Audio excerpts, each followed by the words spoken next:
Ya, Mas Nggih, Abdullah. Oke. sudah, nggih, Pak. Hello, Mr. Divkar. You can start the session, the webinar. Okay, okay, fine.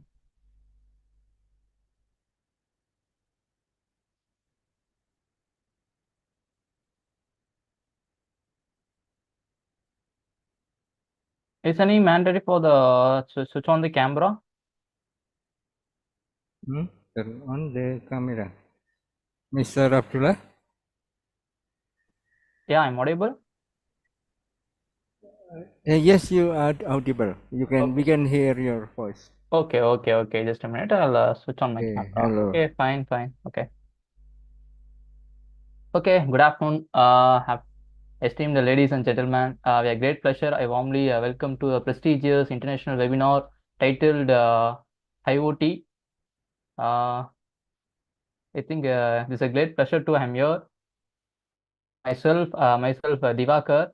I'm right now working on a Hebesec technology. It's a startup-based company in India, and we have the Malaysian branch also. But in future, we are planning to in Indonesia is a next branch, and is a register office on Karikudi, and it's also have two more branches in Chennai and Coimbatore. I'm just a technical lead and a cybersecurity researcher. I'm tech mentor. This is myself, and great opportunity to collaboration with STEKOM University, and my thank to Dr. Joseph sir and Novita. Thank you so much for inviting me for giving this opportunity, and my heartfelt thanks to Mr. Ramsundar giving this opportunity, and Hebesec Technologies also. Without a further, let us extend a heartfelt welcome to our discussed partners of guest and Dr. Joseph sir, as Rector of STEKOM University, Indonesia, and participants. And further, I extend the warmest regards to the external attendees, participants join us today. Let embark illustration disclosure and journey with utmost respect and decorum. Thank you. And before we commence with the sustainable proceeding with the today esteemed international webinar event, a few administrative matters warrant attention. Firstly, I wish to highlight today's session being a broadcast live on University STEKOM YouTube channel, ensuring the accessibility of broader audience. We will commence that the singing the Indonesia national anthem as respect and national pride. Mas Abdullah.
Yeah, following this, my distinct honor to invite Dr. Joseph Stanso and distinguished figure in the academic realm, beacon of leadership to deliver open speech. Dr. Santoso, the platform, yours impact to invaluable sites.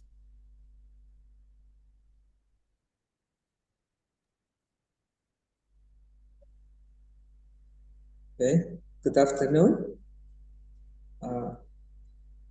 Ladies and gentlemen, let me represent the concern of Rector of STEKOM University because he has an event to attend. Therefore, I will deliver an opening speech on behalf of the Counselor or Rector of STEKOM University.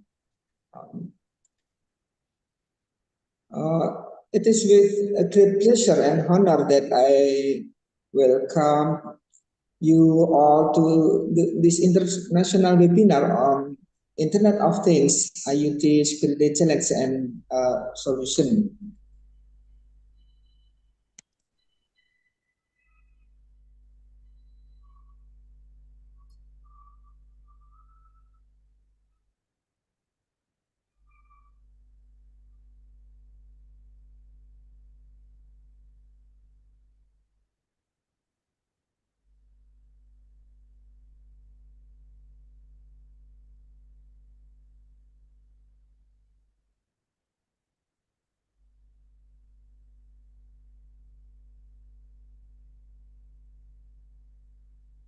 Yeah, hello, Mr. Adi Jagatmo. I'm audible. Mr. Adi.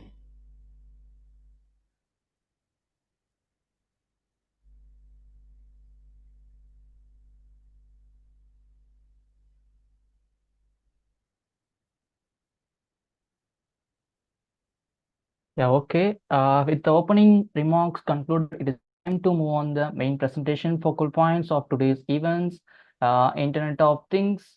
Let's I invite the first speaker, Senchu Adi Yugar, lecturer of STEKOM University. Yeah, it's time to your presentation. Okay, Mr. Dhivakar, thank you for the time. Okay, today I would like to present. Wait a second.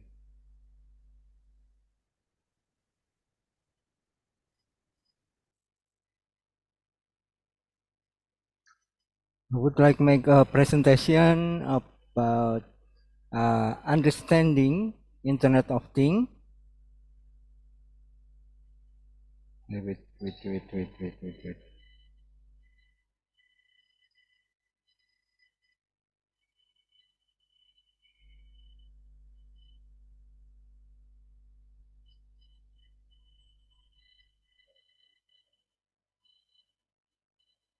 Okay, is my presentation visible, Mr. Yeah, Dhivakar? it's visible. Yeah, it's visible. You can continue.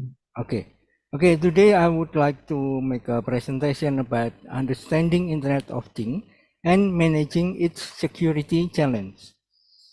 Okay, first we must know about IoT or Internet of Things because many people talking about this, but sometimes people not really understand what is this.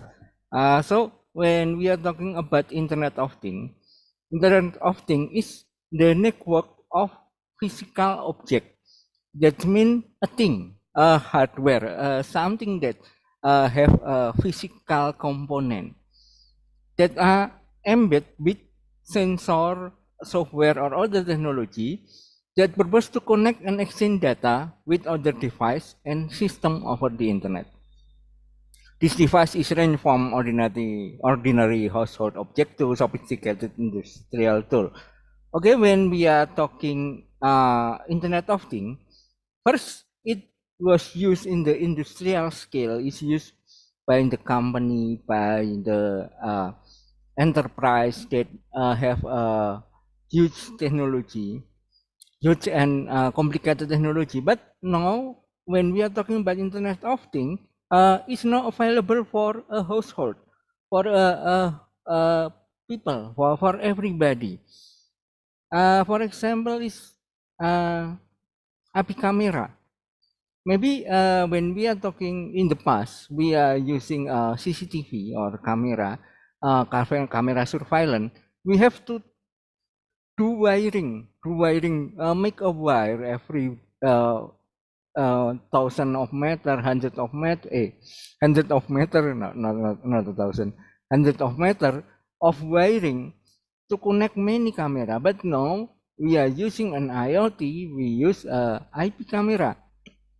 Is connect to internet and is provide good quality, same quality with the wired security camera. And then a lot of things. There is a mobile phone GPS on the car, and there is a smart house, and there is a smart city, smart power, smart energy. And then it's also applied in the retail, just like on RFID, on counting people who came. And then there is a lot of things that create by using physical object.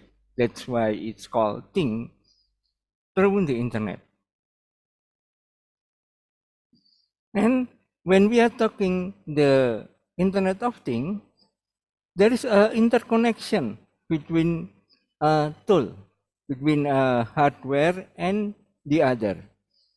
Actually, when we are talking about the thing in the Internet of Things, the thing is called perception layer. This was a device, a sensor or actuator or something that provide data, measuring about something, or maybe providing data just like streaming video. But all the data is useless if it not connect. So it needs to through the network layer that connect the data, then the data from perception layer into a supporting layer. Supporting layer is where the data is saved, where the data is storage. This can be a server, this can be a cloud, this can be your hard disk, this can be any other that can be used to store the data. But the data that already stored, if we don't convert it, if we don't convert it into something meaningful, it's just a data, it's just a number, it's just a video that doesn't have any function as long as it's not being transferred into something useful in the application. So there is a interconnection technology between in the IoT. IoT is become the future. Yes, we know that IoT is become future because when we are talking in the past, everything is wired. So when we have to connect with wired, we got some bond. We cannot go anywhere because we are wired. But today, by technology, by the wireless technology, we can connect everything to internet. Just like this is the example, the image that I took from internet. There is a airplane, there is a light, there is a truck, there is a TV, smart truck, smart light, smart TV, maybe smart kitchen, maybe smart farming. All can be connected to internet by using the sensor, and so we can do a lot of things by using internet. For example, I can turn on the light on my house because from here, from my office, I can turn on and turn out the light on my house because I connect the light with internet, for example. And I can see my house through the streaming from the IP camera on my house into my mobile phone. Everywhere I can see everywhere.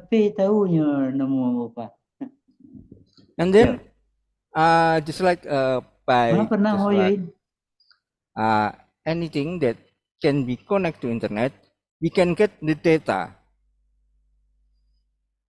And then that get the data, and the data can be processed in the further function, further use. So why IoT is important? Why IoT is important? Because it gives us convenience and efficiency. IoT offer convenience and efficiency by automating tasks, provide remote control capability, and streaming daily activity. For example, when we are talking about IoT in agriculture, we use the sensor, just like humidity sensor, and then we use the rain sensor, we use temperature sensor, we use pH sensor. By this sensor, we can see that there is the humidity is maybe low. Humidity low mean we can we need to spread water into the plant. We can use it automatically by computer, and it processed by the computer and do it automatically, and it still provide remote control in far away. So we can see our plan that there is a maybe we want to check the humidity. We want to check the growth of the farm.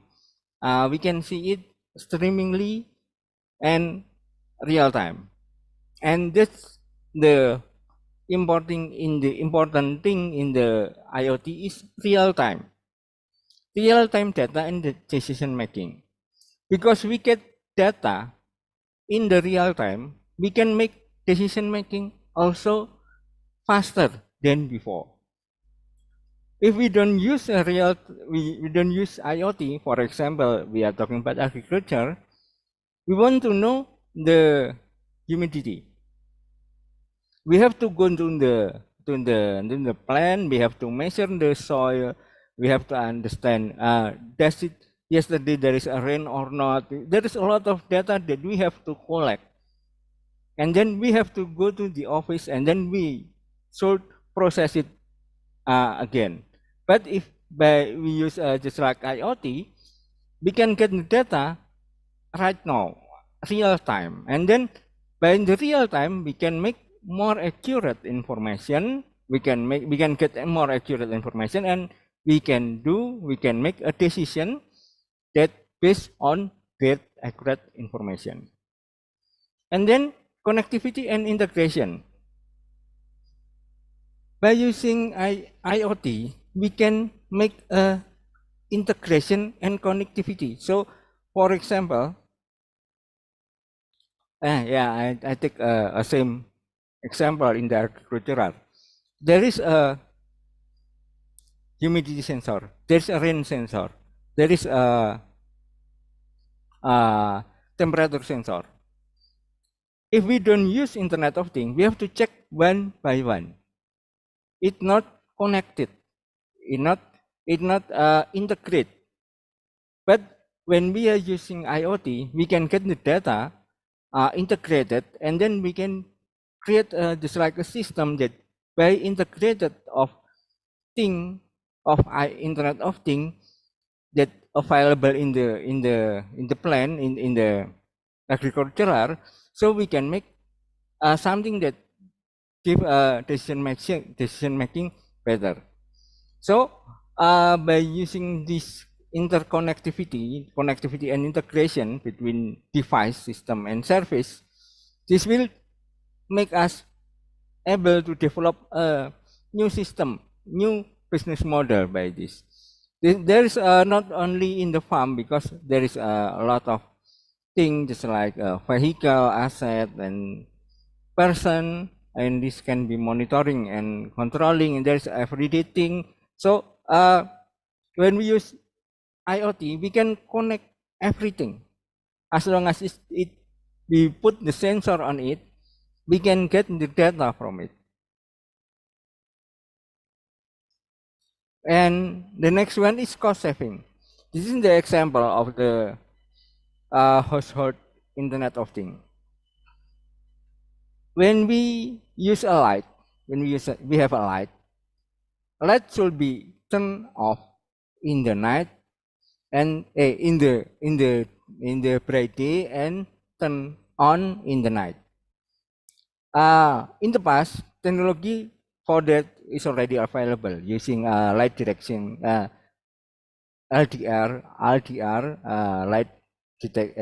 light dependent resistor. So actually the light can turn on when it's dark and turn off when it's bright. But there is one big problem. If we want to take override, we might need to turn on the lamp in the daylight, and that's the problem, because we put the sensor, and the sensor that is not smart, it just only measure the brightness. So we can do this, that we cannot do that kind of override. But using IoT, we can do the autonomous system that turn on and turn off when it's bright, when the sun shine, or where it's dark. And then we can do just like override, and then we can do just like make a timer on the light, and that's only the light. There is a lot of hardware that we can put in our house. For example, just like air conditioner, we have a temperature sensor, outside temperature sensor.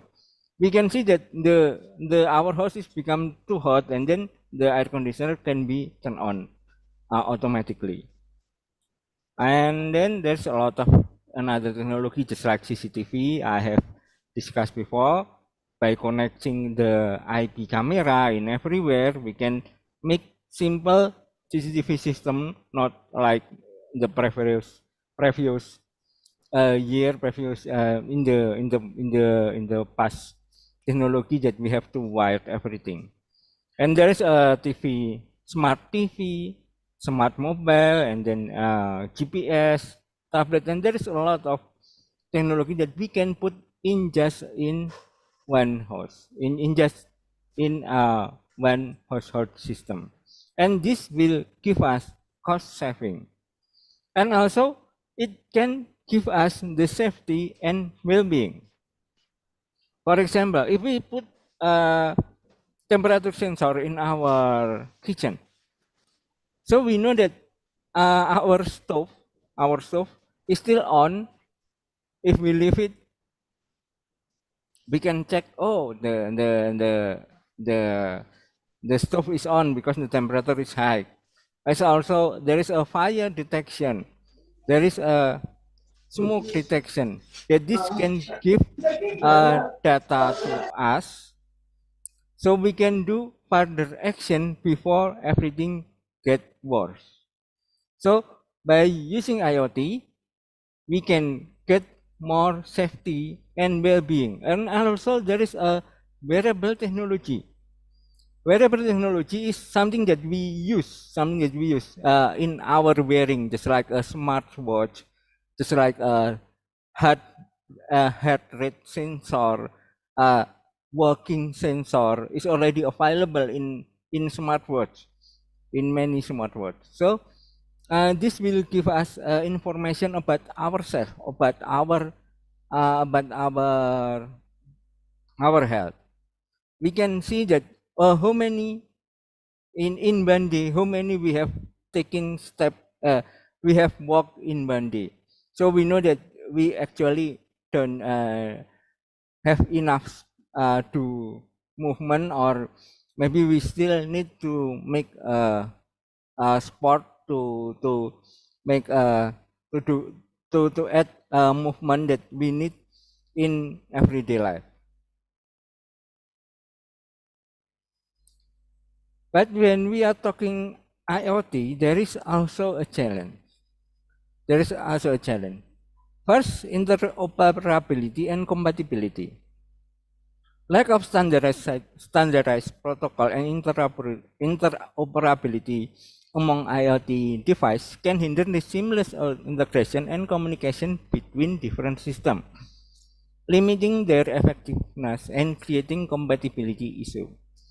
So when we buy, there is a lot of IoT IoT product in the market, just like IP camera, that is a smartwatch that can check our health condition.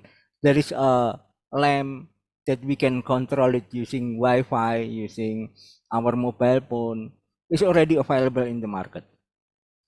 But how to interact it, how to uh, to make it run together, and that's become challenge because maybe there is not compatibility, there's no compatibility, and then we don't know what is the code, what is how to use that product, how to integrate this product.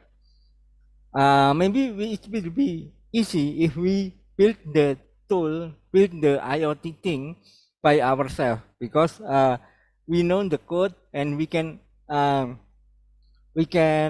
make the IoT following our bond, following our what we want. And then because of this technology is need some skill, this give us a complexity and technical issue. Developing and managing IoT system can be complex, requiring expertise in the area such as data analytics, network infrastructure, device management, and cybersecurity. When we are talking about IoT, if we use just a simple use, just like turn on the light or maybe just an IP camera, it might be not something that complicated. But when we are talking about implementing Internet of Things in the something that a huge system, just like industrial scale, or maybe just like on the market, on the mini market or supermarket, this can be very complicated. And also there is a lot of just like cybersecurity and etc., because somebody want to attack the system, etc. And then one of problem in the Internet of Things is data overload and quality. This is become challenge because we want data in a real time. If we want data in a real time, that means the IoT detect and capture the data every time. And if we want to read the data, it's available. But if we don't read it, it still keep make the data. So there is a million of data. This can make something that's called data overload. The data is become too much that maybe we don't need it. That's why there is a data overload and quality of data. Do we need it or not? There is too much data, but actually we don't need it. That means the data is okay, but the quality of data maybe is not good for us. And then ethical and legal concern. When we use IoT, it mean easier when we put something IoT thing in everywhere. For example, IP camera. There is some ethical problem when we put the IP camera. We put the IP camera on the top of our roof, and it point on our neighbor. Does our neighbor like it? Nah, that's the problem. IoT make it easier because we don't have to do connecting cable and etc. But is it okay? This is the ethical problem. It's about data ownership and privacy. And there's a lot of, not only on the IP cam, this is, we are talking about the GPS position. Is it right that we trace somebody? Now, is it right that we face detection somebody in everywhere? There is a lot of problem, ethical and legal concern. But if we use it only on our system, maybe this is not a big problem. So when we are talking about IoT mean we use internet and mostly wireless, because it's become when we need to put IoT thing, IoT hardware, we cannot using a wire, because we will be bound by the wire. So we need a wireless system. So we don't have to connect it with cable. But when we are talking about wireless is something that prone to attack. When we are using a wireless mean we use an air not connect by cable, and somebody with a special skill can attack this wireless. So IoT network are prone to various security attack. So we need to make sure that IoT network are extremely need to ensure the confidentiality, authentication, access control, integrity, among other. So when we are talking about the security of IoT, we need to make sure that in the network we have we have a security that strong, that can protect our IoT technology. And then this is what we need when we need what capability that we need for a secure network. First, resilient to attack. It should be able to recover when it crashes during the data transmission. And then data authentication. The data must be authenticated. And then access control. Only authorized person are provided to access control. And then client privacy. Data and information should be in safe hands. This is what we need in the secure network.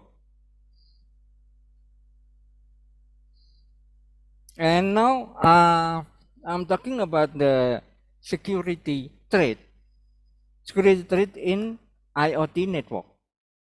Because IoT is there is a lot of thing in the IoT, and this IoT thing, the hardware is designed using poor security measure, and this is not the weakness, but this is the limitation. Because when we are talking on IoT, the hardware of IoT, it should be small. We can build something that fully secure hardware. Because if we use a fully secure hardware, we'll need a strong processor. And IoT is just a small thing. Just a small thing that we put wearable. We use in our watch. We use inside the lamp. We use it inside the camera. So the processor doesn't have to be strong.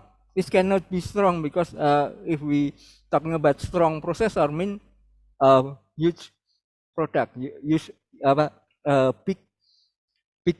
big product. So because this have a poor security measure, this create a threat in the network. And there is a security threat in the IoT, in the perception layer, in the network layer, in the support layer, in the application layer. There is a threat in the hardware of IoT. There is a secure threat for the network. There is a secure threat on the cloud, on the data, and there is a threat on the application. And we will discuss it. And this is the perception layer. Perception layer usually is just a sensor. is just a sensor and a microcontroller that provide wireless connection to the access point. Since there are a lot of sensor in here, this is the LDR sensor that I have talking about, the day and night sensor. There is a gas sensor for our kitchen. There's there's a lot of alcohol sensor. There's a lot of sensor here that provide the data.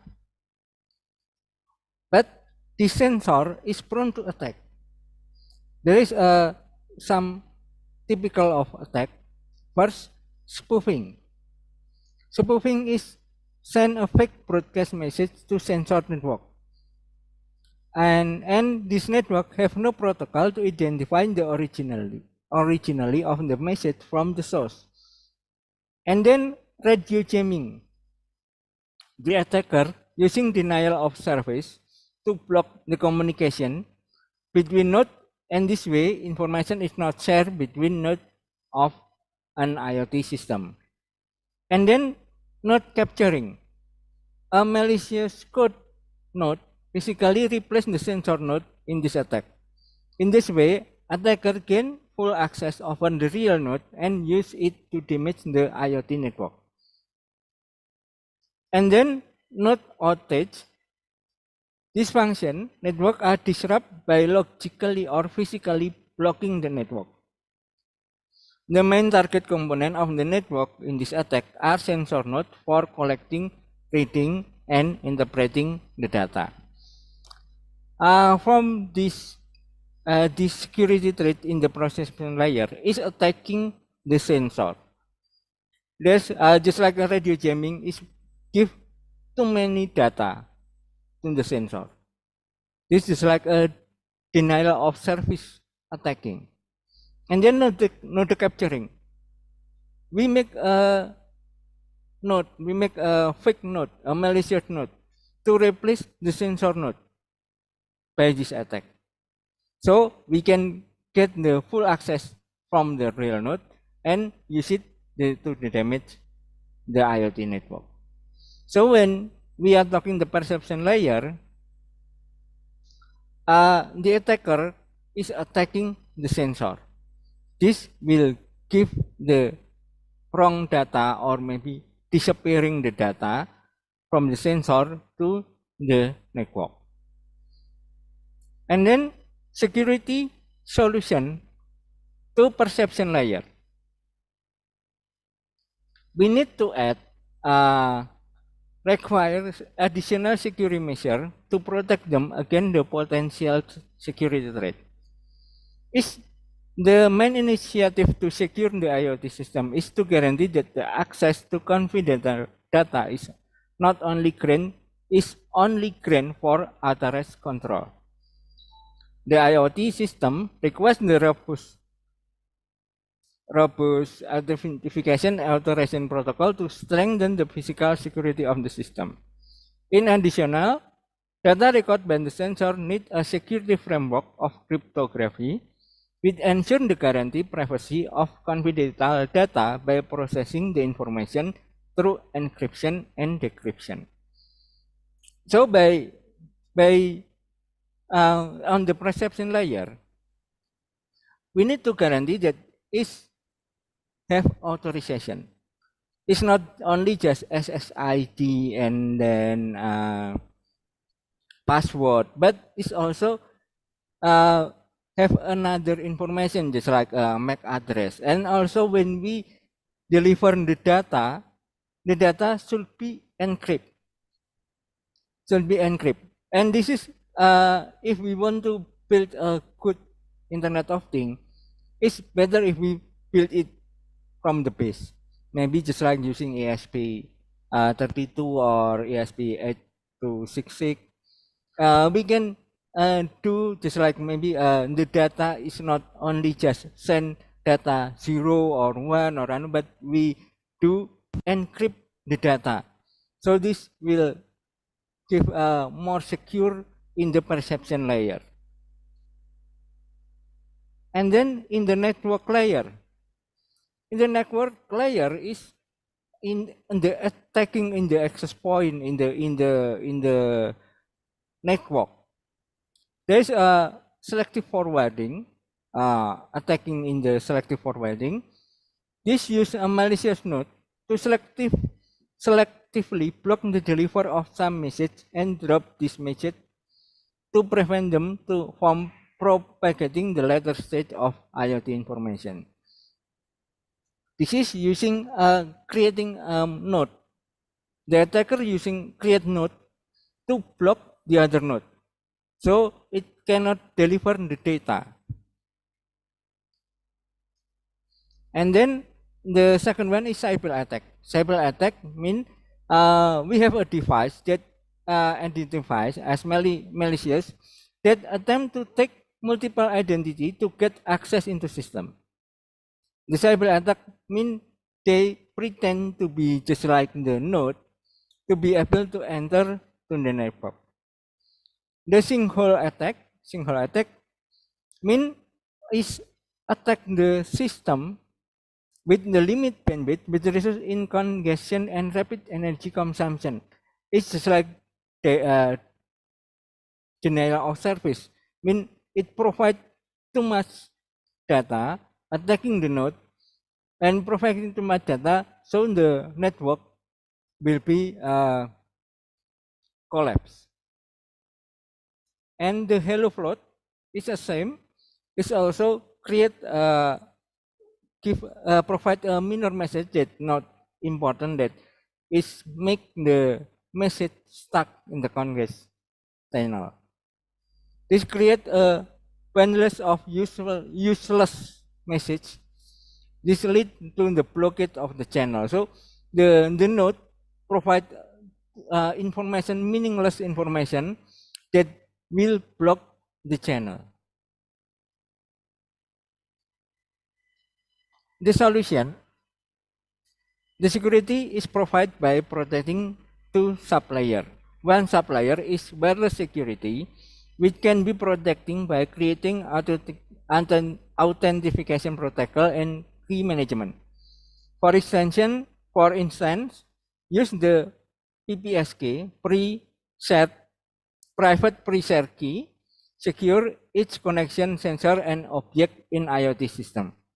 So when we build something, IoT system, we also give protection by using PPSK, a serial number for each connection sensor, and we blockade from the access point that if the object is not on our list, the object cannot connect to the access point. And then wired supplier offer a channel for communication between devices in the IoT system. If we use a wired channel, we can use secure by firewall and developing an interaction prevention system. And then security threat on the support layer. The support layer is where the data is safe. And the major target of the support layer is the storage technology that store all the data from the sensor. This is usually data tampering. This is a person who access to confidential storage technology, tamper the data to gain the commercial benefit. This means is took the data and using for something. And then unauthorized access. This is attack infiltrate the system, then prevent the access of authentic user into the system. The attacker also delete sensitive information and completely damage the IoT infrastructure. So when we are talking the security of the support layer, the attacker is attacking the data that already provided by the IoT hardware. So this is the attacking on the data. This can be used created by somebody who took the data, or maybe attacked by from outside by other unauthorized access. and then try to destroy the data in the support layer, in the storage data.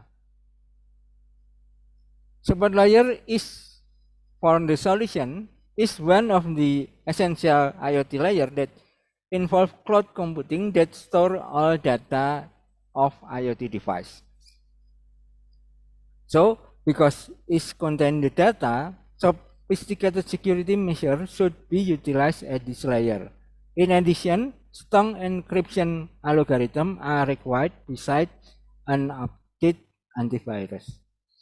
So when we are talking about support layer, if we build the support layer in our server, we have to provide the security in our server, just like encryption, just like antivirus, and etc. And also we can use a service that available, just like Google Drive or Amazon Web Service, that provide more security in our data.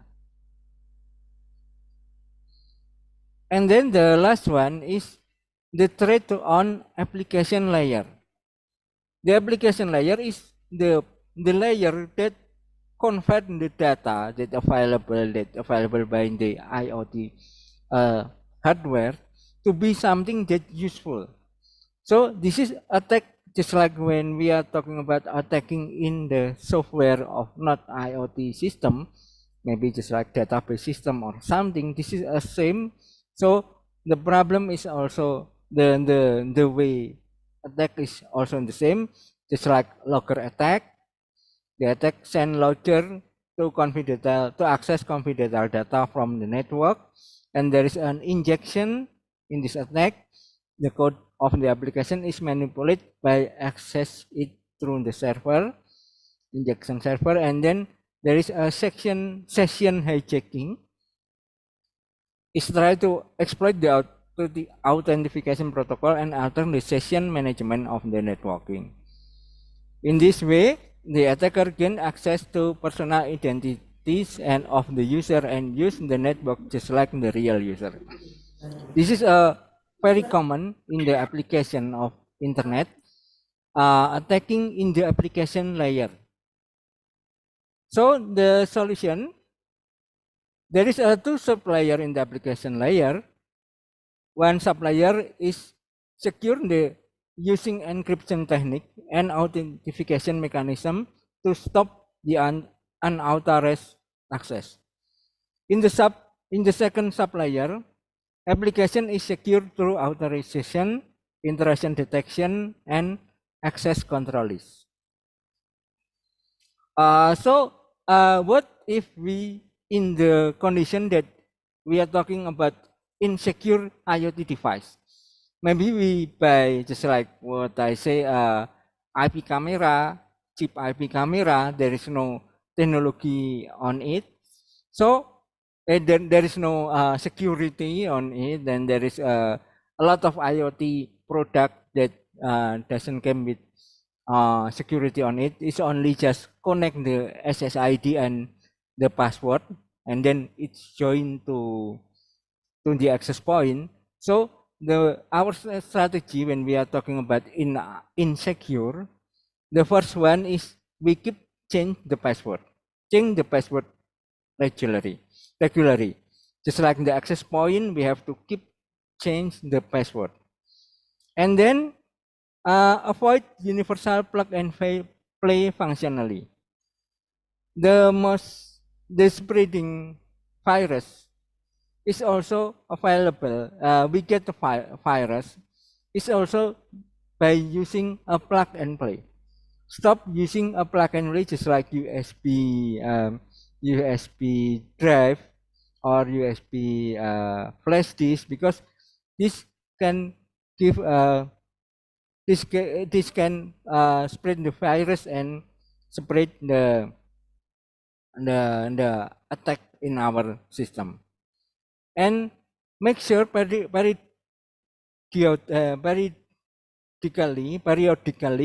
update the IoT device. If there is an update on the system, we have to update it.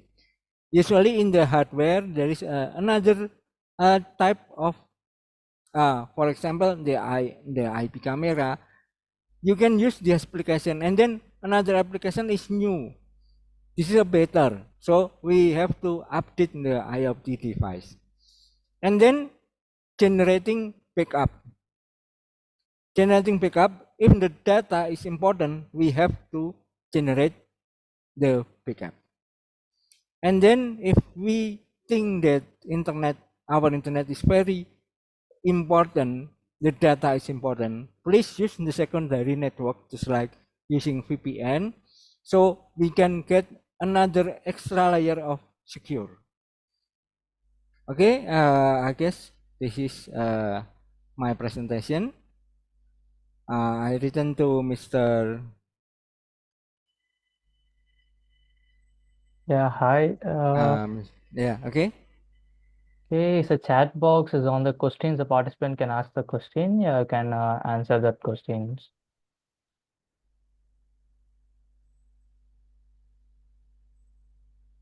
How there's a question: how to protect personal data by using internet? Is data stored on internet easily leaked or stolen by irresponsible people?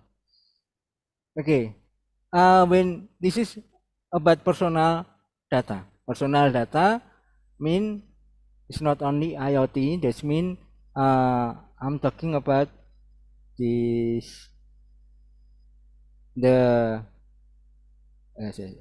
wait.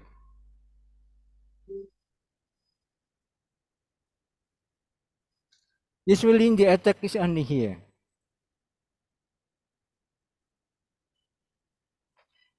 The support layer.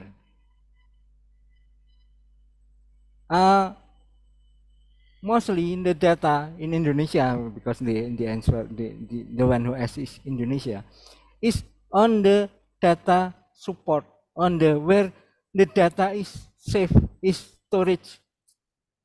When the data is storage, it's not by we send the data by internet and then it's taken, but somebody on the server is took the data tampering. This is our problem because we also know that our data is sold everywhere, and there is a private data that our mobile phone somebody being sold to another user and being used irresponsibility. Usually because somebody attack on this area. The data is collect and then the collection of data is sell. This is our problem. When we are talking about the just like a network layer, in the common people, maybe we don't get a high attack in here,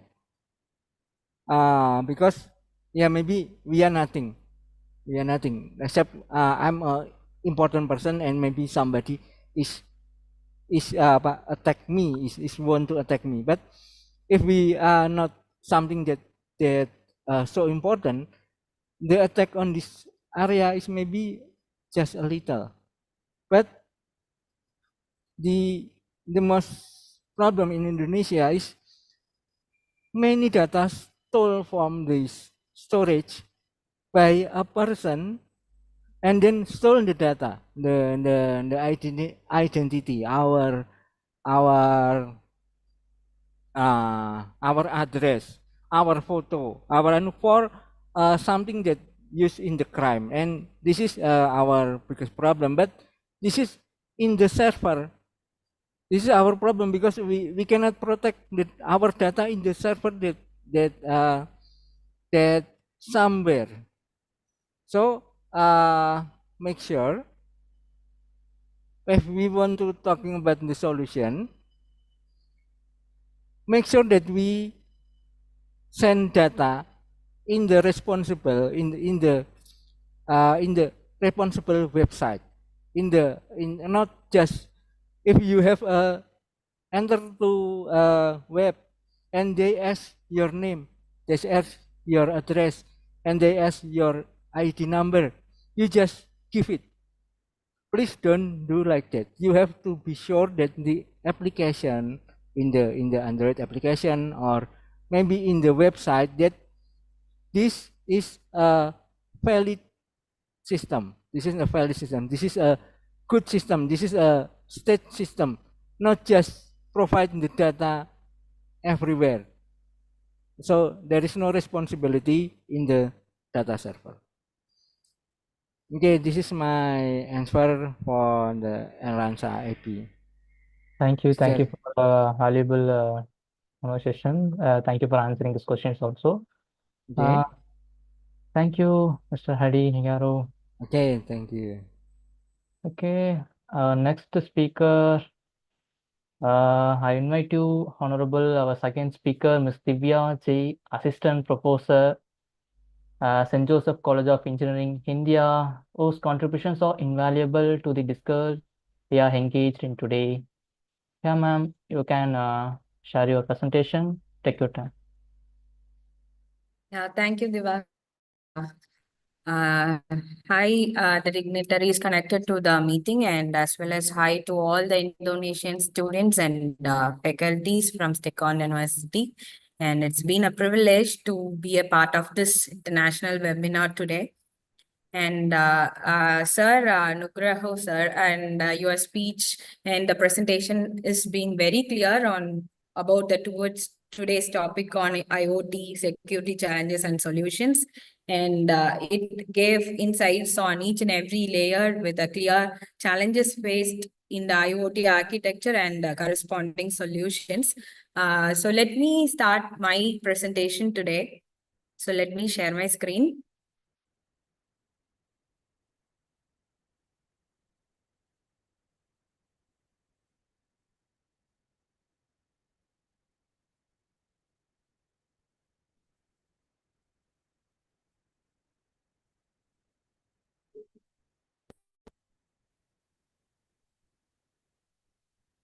My screen is visible, right? Yeah, it's visible. You can continue. Yeah, thank you, Dhivakar.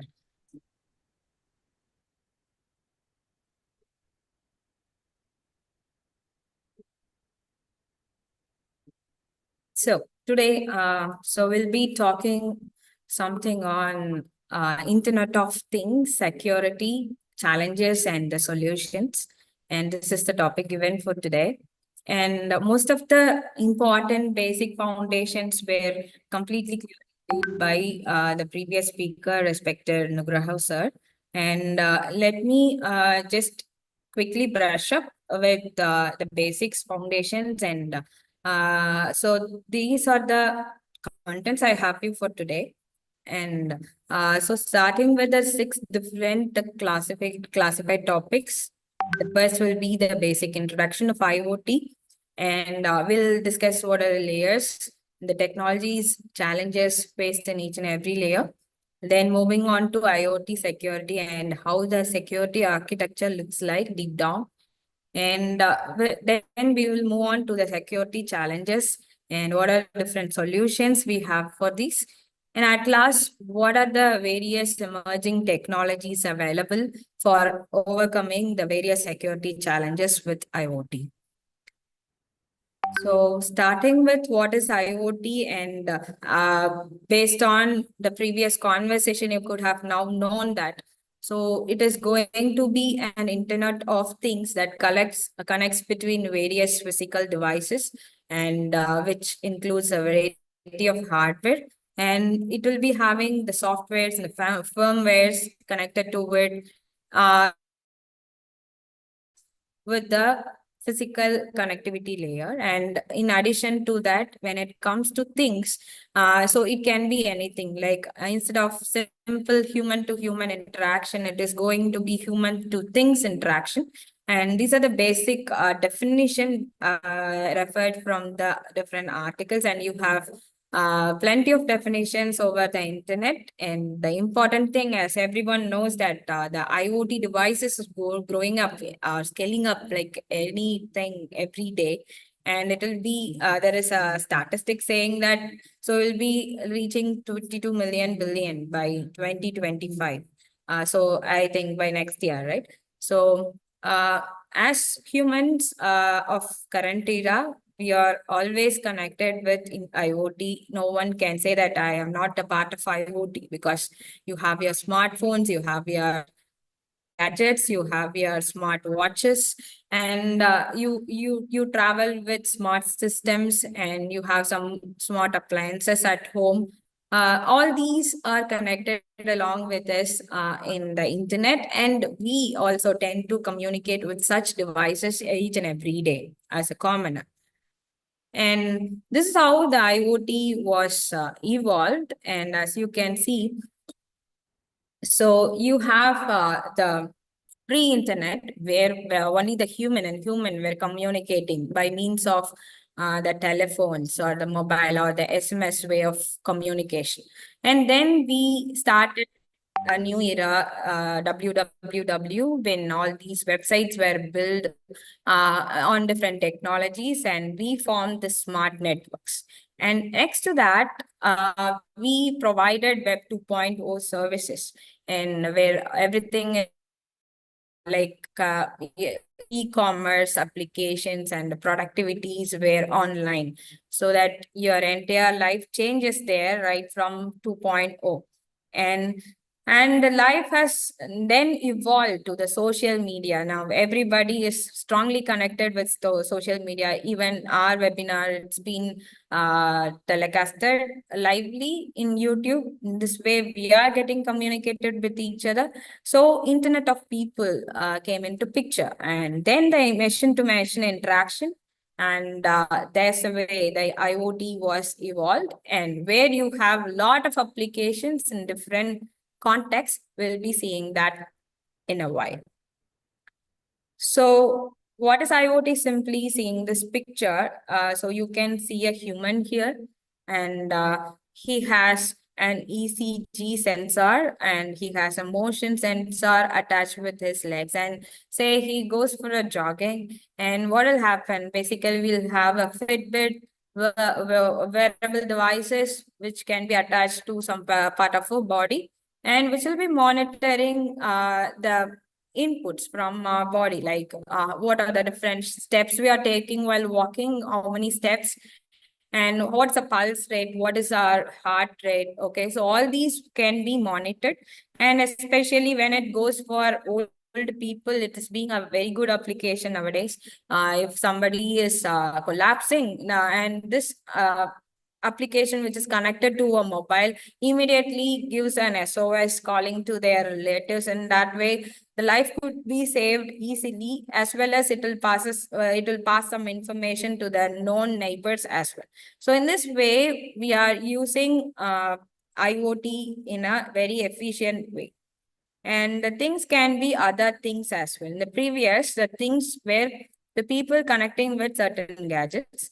And here the things are connecting with things. And such applications will be like, we have the smart electric vehicles, or the 5G enabled car systems, or a smart city where you have the buildings with the smart things. Okay, so all these things are getting to communicated with each other. For example, if it's a smart car, and a car can communicate with the other car saying that, hey, don't go in the other way, so there is a traffic ahead, so we can reroute. This is the information we are getting when the things are connected with each other. So that is one example. We have plenty of examples under things connecting with things. So basically, what are things, and what are the various variations we have with the things? And as I've tabulated, you can see like IoT is a term, connected devices, where it can be some home devices, wearable devices, or what are the things that are acting smart. And the other variation is like IIoT. You have an connection of Internet of Things, which are specifically meant for industrial applications. So it can be different factory equipments, or the robotic arms which is used in the factories, and all those smart things which are available with the industry applications. And the third variation is like you can have Internet of Vehicles. And so far the VANETs are considered, now they have become very evolved in a Internet of Vehicles state, where the vehicles, as I told now, the vehicles will be communicating with each other and with the buildings or the infrastructures in the road structure. Okay, so you have autonomous vehicles roaming around in this scenario, like IOV. And it is IoE, it is Internet of Everything. So not along with the vehicles. So as I said, it can also communicate with the nearby buildings or any other structures. So it is like in IoE, Internet of Everything. So based on this, there are different types of things where IoT can be coined. So coming to applications. So very familiar applications when you automate your home, when you have a smartphone, when you have your smart refrigerator, garage door, and the air conditioner or the door locks and whatnot. You have a lot of automated things that could be found in a smart home. Right?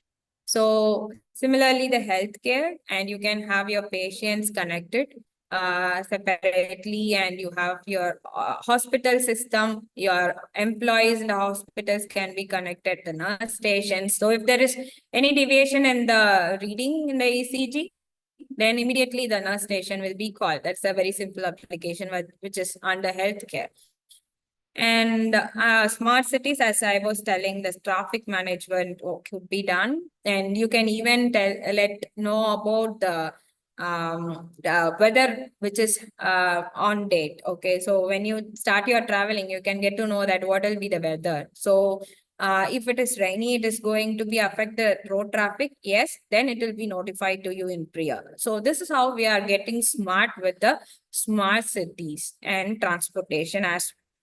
So even if a car is violating a rule, say it is not obeying the traffic rule, or it is just bypassing, then immediately the police around could be informed, and even the number plate will be just captured and just immediately sent to the police around, right? So in this way, they are just simplifying each and everyday application. And this is an industrial IoT scenario where you have a smart factory and all the sort of industrial devices and the smart grids available.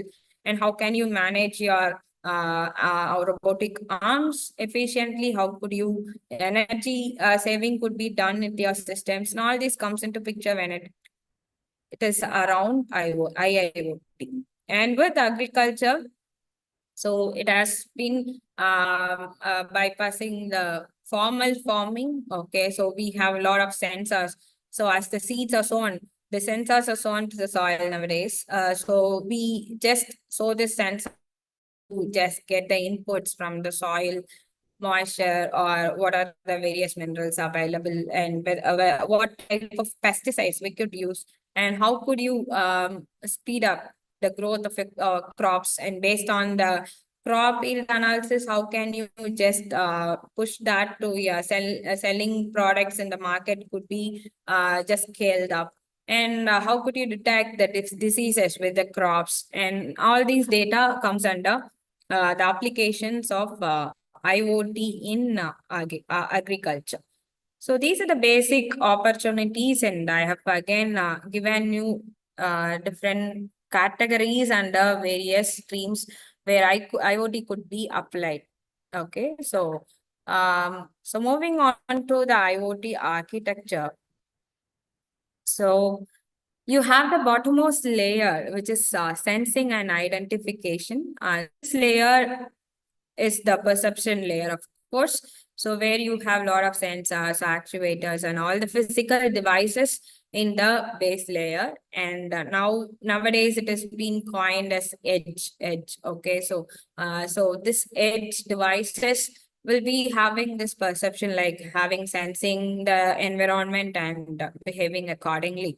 And next to that, you have your network layer, where you have a lot of types of networks and where an entire city is connected or a part of a building is connected under IoT, and all this connectivity will be under network layer. And next to that, the data processing layer, where you have your data centers and where a lot of big data is being stored and how it could be efficiently used by having some good analytics, and at the same time it's being a challenge for having a good security with the information stored in this layer. And the last layer is the application layer, where we are directly connected and where all sort of applications which we have seen in the previous slides comes into picture.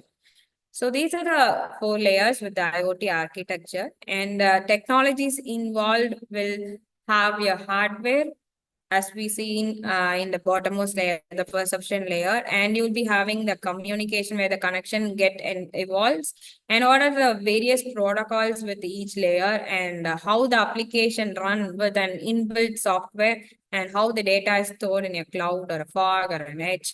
Okay, so all these are technologies which are like collaborating with the IoT environment.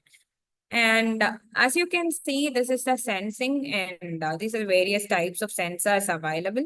And I guess sir was insisting on the various sensors earlier. So I have also listed the known sensors, which to say a few, you can have the motion sensors, a velocity sensor, or you can detect the leakage levels when it comes to water management.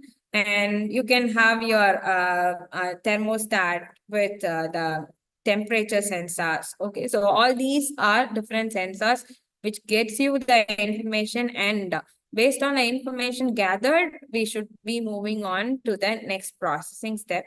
And similarly, for this data to be collected and disseminated to your network, there are a lot of underlying protocols there.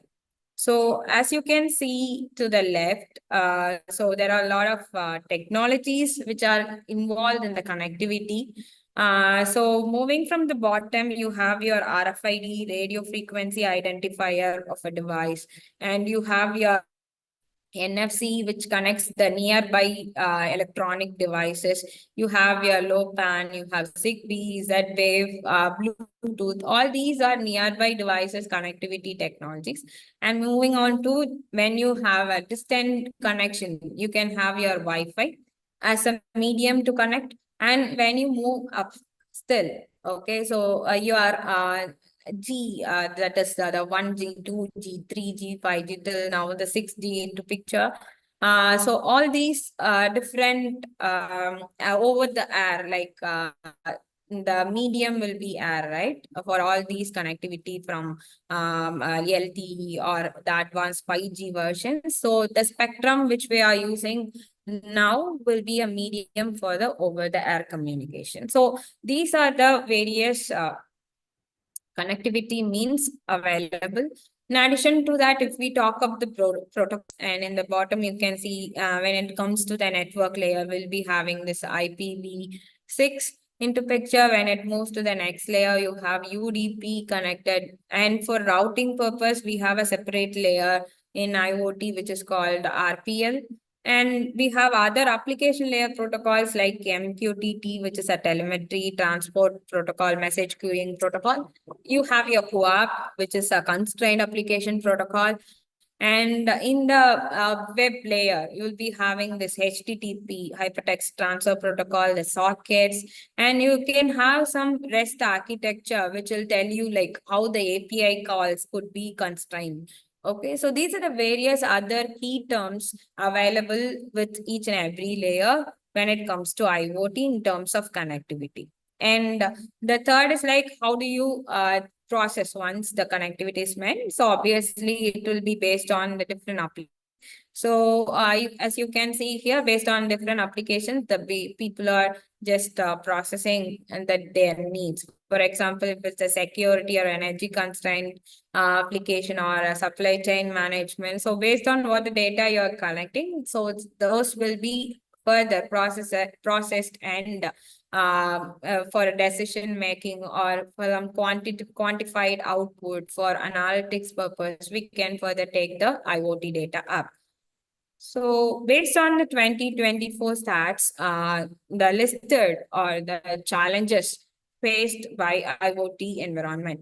And first and foremost will be the security. So as you can see, security concerns and privacy issues, IO, that is interoperability, and scalability, data management, regulatory compliance, energy efficiency, environmental impact, cost constraints, and the reliability resilience. Okay, so out of all the listed challenges, and security being the topmost challenge, and as is the topic of today's webinar as well, we'll be concentrating on IoT security. So what is IoT security? Basically, what is security when you want to protect your system or you want to protect your data? So when something breaching the device or the data you have, then it is a security breach. The same goes with the IoT environment as well.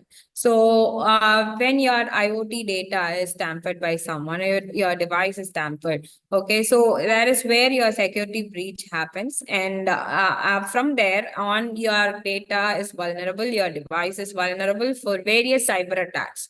And you can have you can experience a data theft if there is a security breach, and you can have some privacy concerns where your privacy personal data is leaked by in the internet, and it is now available for everyone.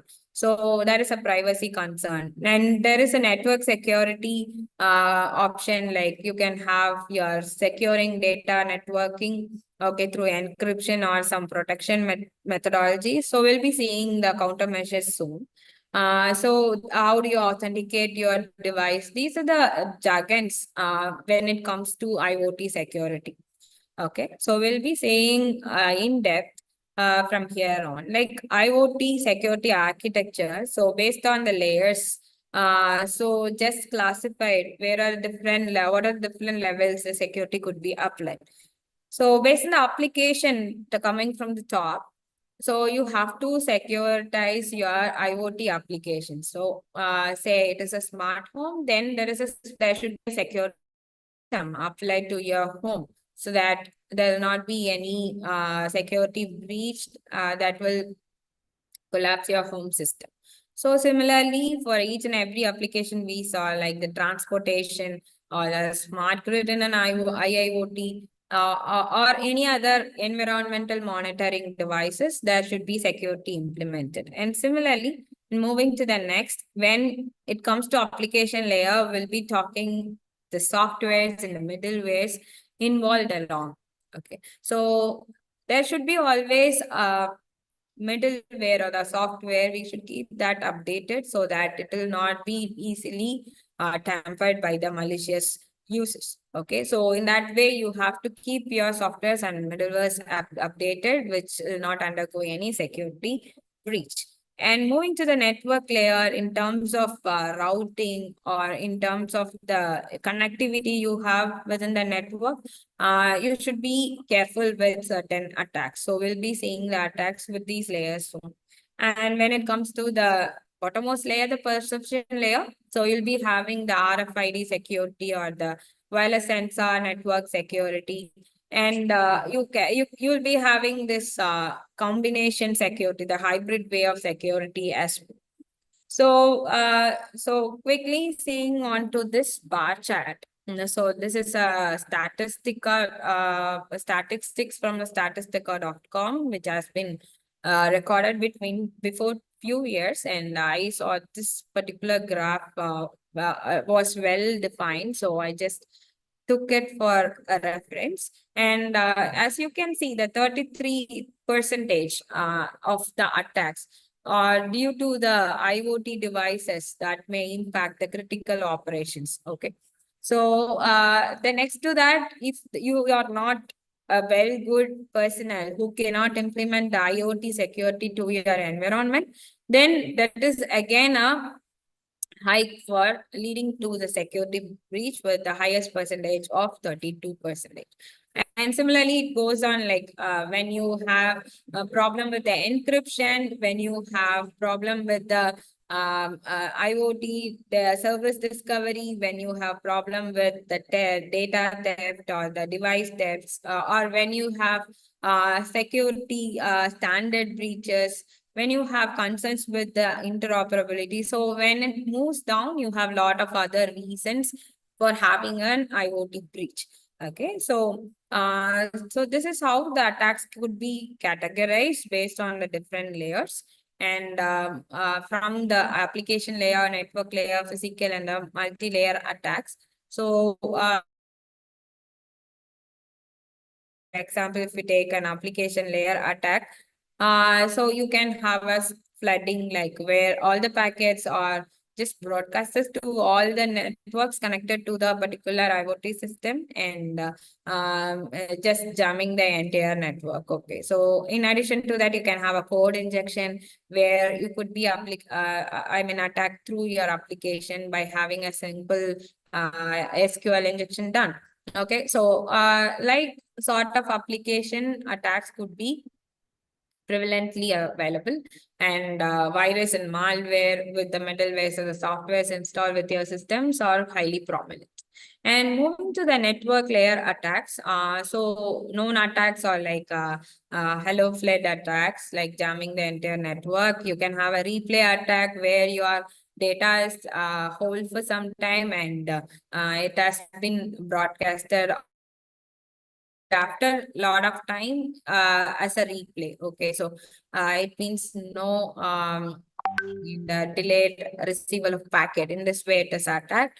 And you have your single attack, like a malicious person will be saying through his routing information, he can mislead to the particular malicious person, so that all the data traffic will be broadcasted to him, who is highly malicious. So wrong routing is done through sinkhole, and you can have a black hole attack taken into picture. If that is the case, you will be having a node where all your packets are subjected to forwarded. So instead of forwarding, the particular malicious node will be discarding the packets. That is how the packets are not intended, not delivered to the users. Okay, so in this way, you can have your black hole attack implemented in your network, or just an eavesdropping or a traffic analysis will create a high impact, like overhearing what is happening between these two nodes, what is happening between these two devices, what sort of data is just moving, just getting to know about things, just overhearing the network channel. So under the physical layer, you can have the tampering or completely damaging your physical device, or depleting the sources like battery power, energy, everything is getting depleted. In that case, you can have some physical layer attacks as well.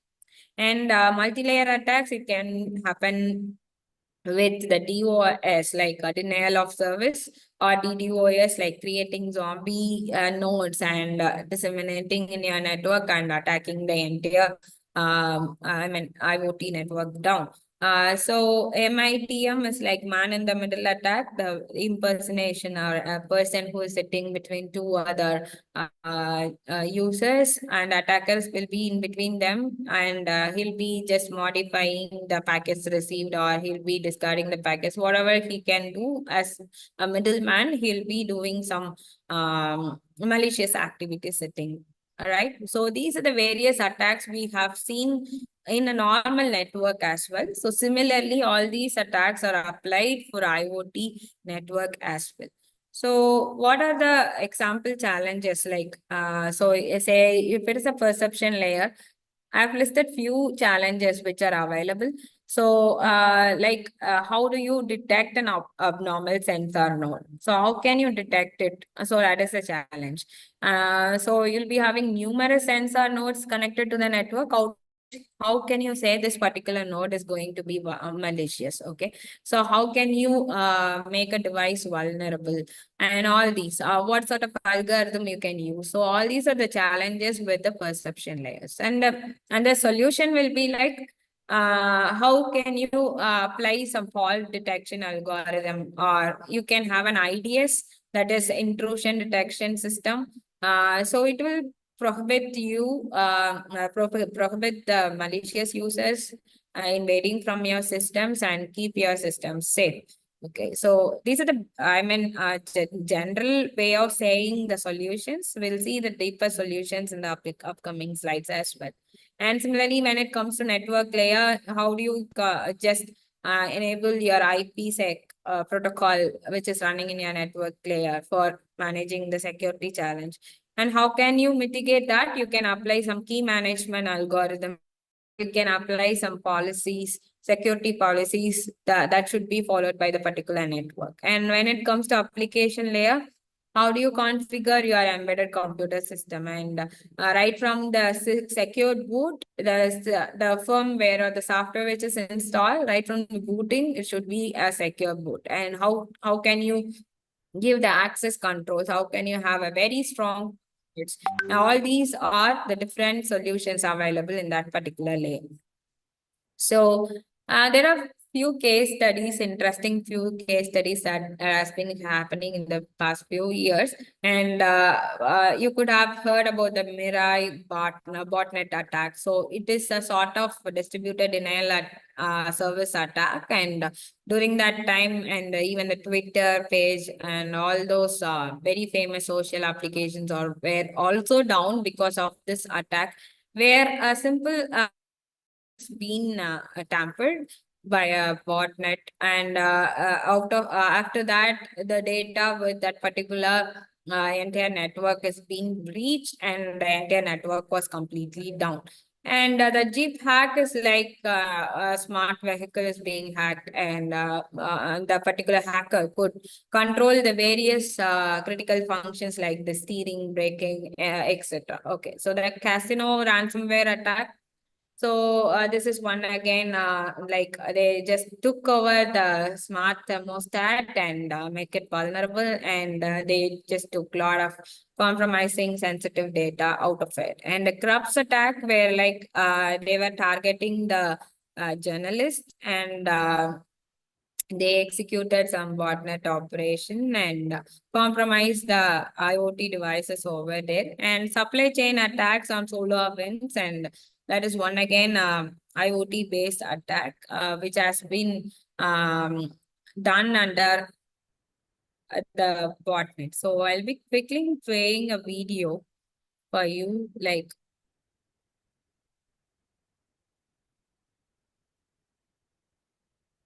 From brief to build. Discover dozens of AI tools on Wix Studio, the platform for agencies and enterprises. Responsive AI works in one beat, optimizing sites for every breakpoint. An AI code assistant fast. In a previous video, we talked about the security vulnerabilities associated with the rapid rise of IoT devices. Now let's talk about a few unique IoT-specific cyber attacks. Let's progress from lowest severity attacks to highest severity attacks. If you're interested in in-depth cybersecurity analysis, check out our website, where we post videos analyzing just about every type of cyber attacks, cyber warfare and cyber espionage, crypto heists, spyware, ransomware, and data breaches. The link is in the description. IoT devices make easy nodes for a botnet. These botnets are often used for DDoS attacks. Well, this is nothing new, but more and more IoT devices are being connected to the internet every day. In a previous video, we talked about inventory, patching, and configuration being problems associated with IoT devices. Also, these IoT devices are commonly not monitored, making them soft targets to incorporate into a botnet. Typically, threat actors scan for vulnerabilities to install malware, reconfigure to their use, or exploit command injection vulnerabilities. They usually host scanners to find and harvest new bots. Doing on their own server provides more flexibility and adds a wide variety of infection methods, including brute forcing SSH servers and exploiting other known security weaknesses. Typically, the threat actors then use those compromised devices or bots to port scan for Telnet and other services to attempt to brute force them and gain access to even more devices. Typically, a single command and control server controls all the devices, which can be in the hundreds of thousands. Then they use those devices to make outbound requests at their target. For example, let's go back to 2016.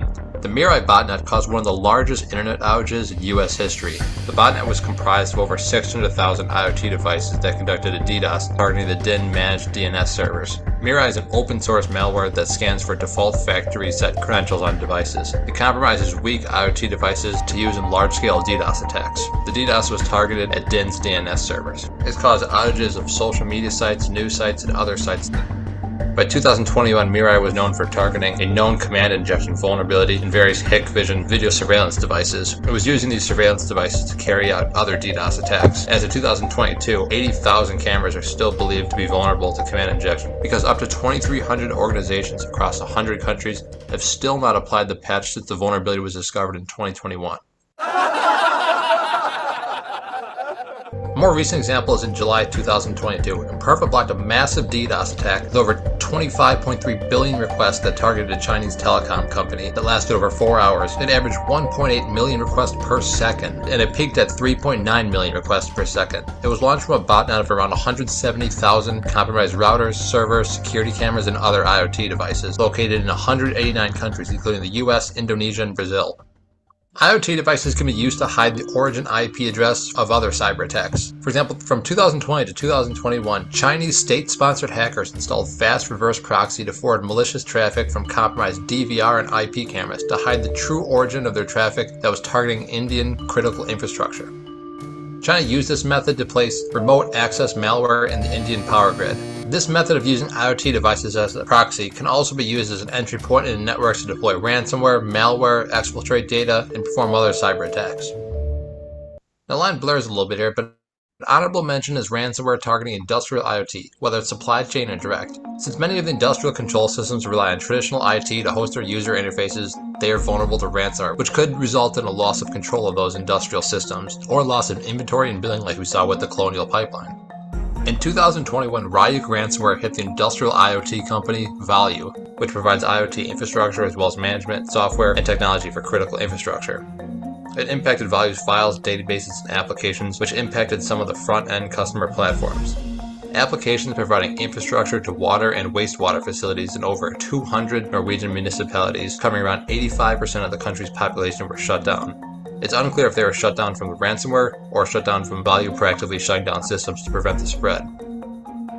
It's conceivable a ransomware infection could happen to computers hosting the industrial control system interfaces, although there's no breach disclosure laws requiring them to disclose that publicly since it doesn't affect people's data. Industrial IoT and industrial control system hijacking attacks are the most severe. Another example is the 2021 attack on the Oldsmar, Florida water treatment facilities. The security firm Dragos reported that an Oldsmar City employee reportedly visited a compromised website that was hosting malicious code that was targeting water utilities. Code was inserted into the footer of a WordPress-based website associated with the Florida Water Infrastructure Construction Company. It was compromised for a few months before discovery. Threat actors then used that compromised website to fingerprint the Oldsmar City systems so they could later impersonate the systems and avoid detection. Hackers then exploited poor password hygiene, likely buying credentials off the dark web to gain remote access to the network. And then they exploited an outdated Windows 7 system to compromise the TeamViewer software that it was hosting that is used to remotely manage water treatment control systems. The threat actors then attempted to poison the water with lye, but luckily employees intervened with physical controls. A very similar attack happened in San Francisco in January 2021. Hackers used a former employee's credentials to access the control systems of a local water treatment facility, again via TeamViewer. They then deleted the computer programs that were involved with the control systems. It was discovered the next day according to a report compiled by the Northern California Regional Intelligence Center. The US is not the only one who's had their water treatment plants targeted. In April 2020, hackers suspected to be affiliated with the Iranian regime targeted Israeli water treatment plants. Hackers routed their attempted attack through servers in the United States and Europe, according to the Washington Post. They eventually gained access to the primary logic controller and industrial control systems, and attempted to increase the level of chlorine in the water supply systems that supply part of the Israeli population. Employees intervened, once again, using physical controls. A similar attack also happened in June that targeted the agricultural water systems in Israel. And then in December 2020, Iranian threat actors exploited an authentication bypass vulnerability to access the recycled water control systems. Another possible deadly attack is the 2014 German steel mill attack. According to the 2015 annual report from the German Federal Office of Information Security, hackers infiltrated the German steel mill's business network via a spear phishing attack and tricked a user into clicking a link that implanted a malware into his system. Once the attackers gained access, they moved around until they accessed the industrial control systems. While the report didn't give many details, they caused several industrial system failures, and the operators were unable to shut down the blast furnace properly, and ultimately it resulted in a fire. One more example of IoT being hijacked is the Ukrainian power grid attack, which we covered in depth in a previous video. Russian state-sponsored hackers caused power outages by opening up breakers at 3 Ukrainian power distribution companies. Hey, before we go, don't forget to check out our website for more cybersecurity analysis. The link is in the description.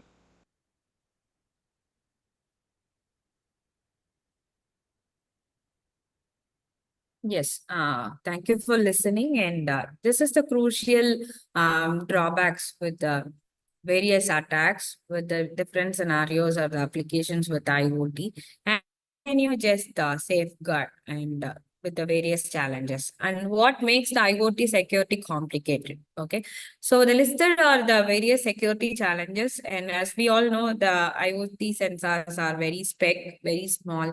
So basically, they are having very limited device resources, maybe the power or the battery life or whatever it's associated with the particular device is very small. Okay, so if we want to implement some algorithm, a security algorithm, it should be depleting the energy stored in that particular small device. So we have to devise an algorithm such that it will be not consuming a lot of energy in order to run the particular security algorithm. And similarly, you have inadequate update mechanisms with the softwares and the firmwares of the IoT system.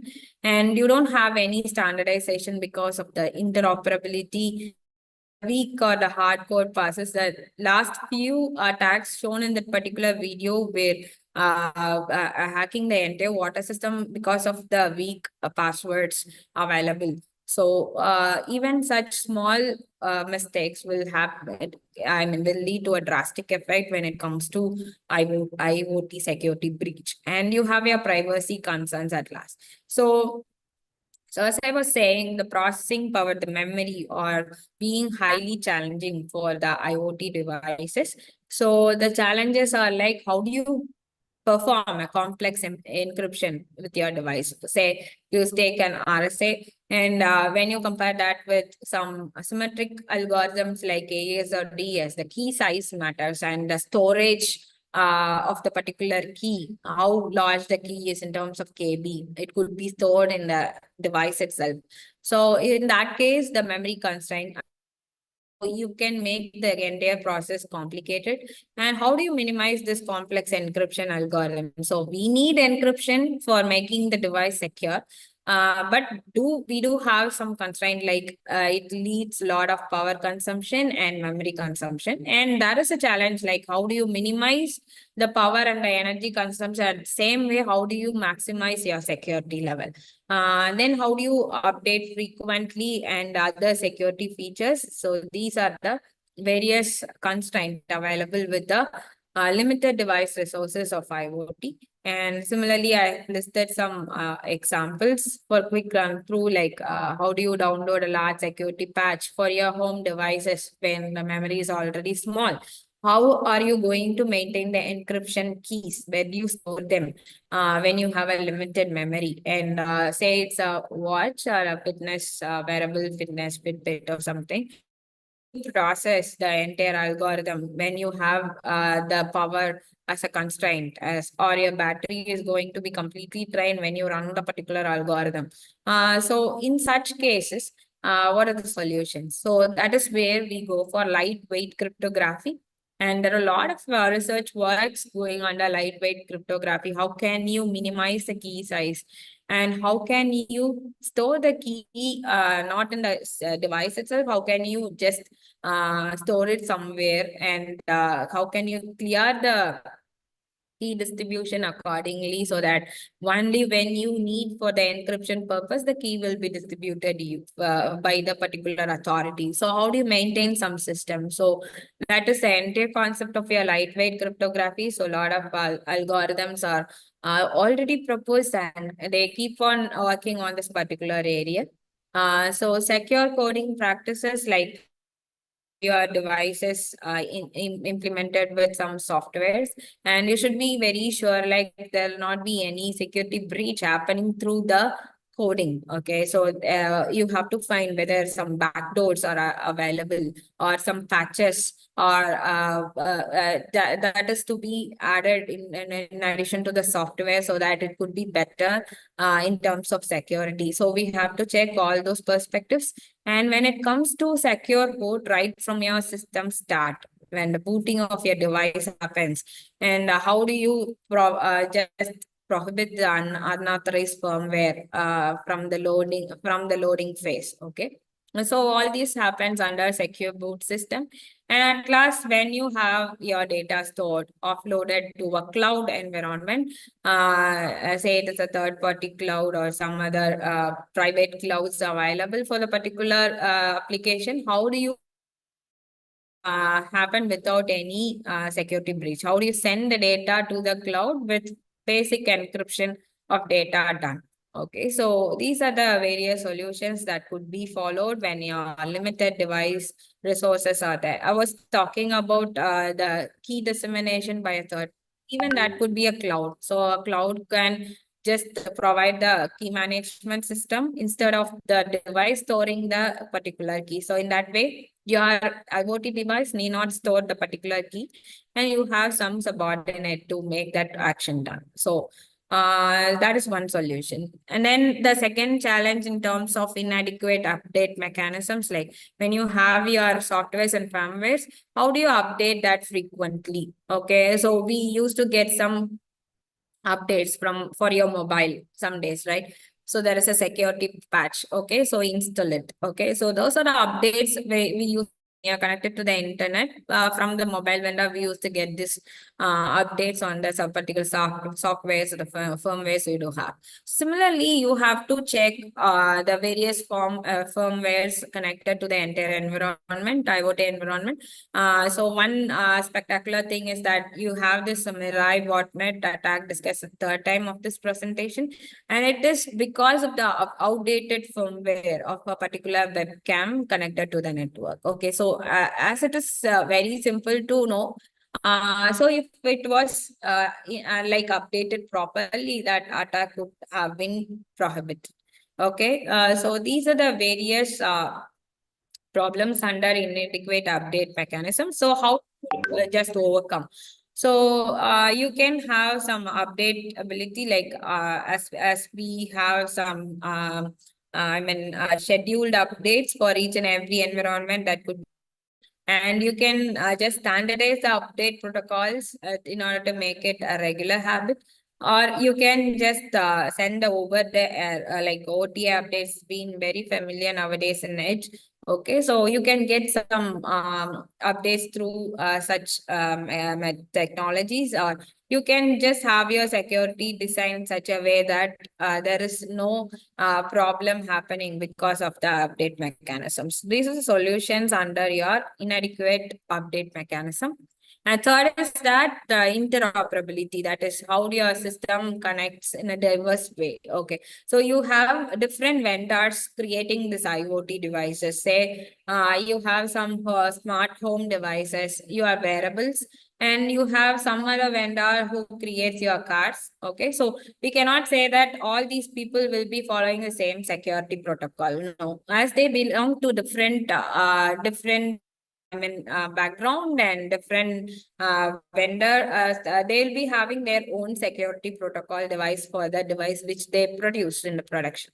So these security protocols will be standardized by some policies or a regulatory compliance applied to it. In this way, you can just avoid the security breach, I mean, that comes in turn of the interoperability challenge. So, so the risk, like you can have some guessable passwords you have in terms of weak or hard-coded passwords. Okay, so so as we saw in the last breach happened in the water management system, the password was hacked.